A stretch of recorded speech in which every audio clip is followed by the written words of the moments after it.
Good morning সবাইকে। সবাই কেমন আছো? আশা করছি ভালো আছো। আমরাও কিন্তু বেশ ভালো আছি।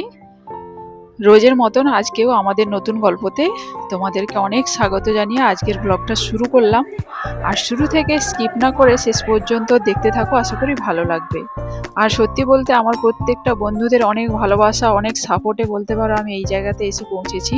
কারণ মানুষ প্রত্যেকটা কাজে বলতে পারো শূন্য থেকেই শুরু হয়, তাই আমার জীবনেও ঠিক শূন্য থেকেই শুরু হয়েছিল। তো যতটা এগিয়েছি আমার মনে হয় কম সময় অনেকটাই এগিয়েছি। তো প্রত্যেকটা বলতে পারো তোমাদের অনেক ভালোবাসা, অনেক সাপোর্ট। যাই হোক, তোমাদের সবার আশীর্বাদ এইভাবেই আমার উপর রেখো, তাহলে আমি আস্তে আস্তে এগোতে পারবো। যাই হোক, সকালে সমস্ত কাজকর্ম করে নিয়েছি, করে নিয়ে ঘর মোছা, ঝাঁট দেওয়া, স্নান করা সমস্ত কিছু হয়ে ঠাকুরকে আমি পুজো দিয়ে দিয়েছি। আর সকালবেলা পুজো দেওয়ার পরে মনটা দেখবে সত্যি একটু অন্যরকম লাগে। তারপরে মেয়েকে এখানে পড়তে বসিয়েছি, কারণ একে আগে টিউশন দিয়েছিলাম, এখন আমি নিজেই পড়াই, কারণ সেভাবে হচ্ছিল না। তো তারপরে ওকে পড়াতে পড়াতে এখানে কলা আর বেগুনটা কেটে আমি সেদ্ধ করতে বসিয়ে দিয়েছি। কারণ মেয়েরা বলছে না, যেমন 10টা হাত দুর্গার, তেমন প্রত্যেকটা মেয়েদের 10টা হাত হলেই অনেকটাই সুবিধা হতো।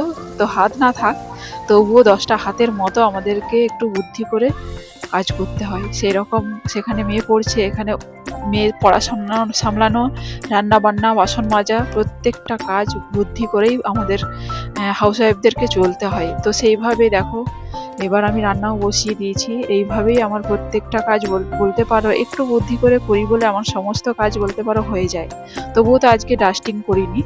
তার আজকে রান্না বান্নাও সেরকম খুব একটা কিছু করব না। আর এই যে পটলগুলো দেখতে পাচ্ছ, এগুলো আমাদের নিজেদেরই বাগানের। আর বাগানের সবজি যদি হয়, দেখবে মনটা যেন খুশি খুশি যে নিজেদের একটু বাগানের সবজি আজকে হচ্ছে। তো এই পটলগুলো দেখতে একটু ছোট হলেও মেনলি হচ্ছে বাগানের, তো তারপরে সেরকম পরিচর্যা করা হয় না, সেই কারণে পটলগুলোর সাইজগুলো একটু ছোট।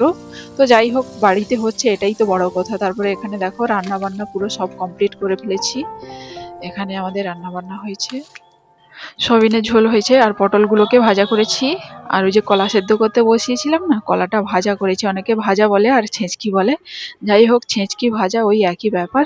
তো রান্না বান্না সমস্ত কিছু কমপ্লিট হয়ে গেছে। আর এখানে আমার একটু কাচাকুচি বাকি ছিল, সেই কারণে এখানে কাচতেও চলে আসলাম। কারণ সমস্ত কাজগুলো বলতে পারো ওখানে রান্না বসিয়ে এখানে কাচাকুচি, এইভাবেই প্রত্যেকটা কাজ মানে বুদ্ধি করেই করি বলেই বলতে পারো একটু তাড়াতাড়ি হয়ে যায়। আর এখানে কেচে নিয়েছি, আর বাইরে খুব রোদ্দুর, সেই কারণে জিনিসগুলো মিলে দিলে শুকনো হয়ে যাবে। কারণ ঝড় বৃষ্টির তো কোনো ঠিক ঠিকানা থাকে না এখন।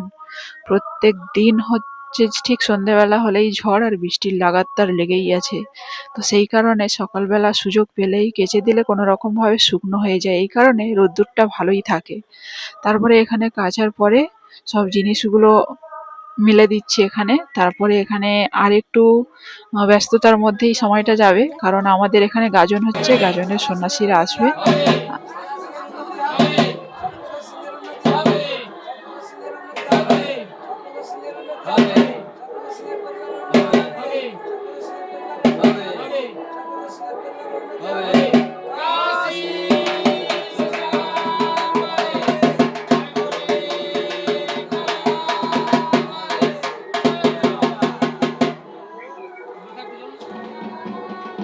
তারপরে এরকম বাড়ি থেকে যাওয়ার পরে এই বিকেল টাইমটা মন্দিরের সামনে এরকম মানে জানি না ঠাকুরের নিয়মে এরকম নাচতে নাচতে কপাক আজকে ঘুরেছে বলতে পারছি না। আজকের ভিডিওটা এই পর্যন্ত, ফিরবো নতুন এক ভিডিও নিয়ে। টাটা।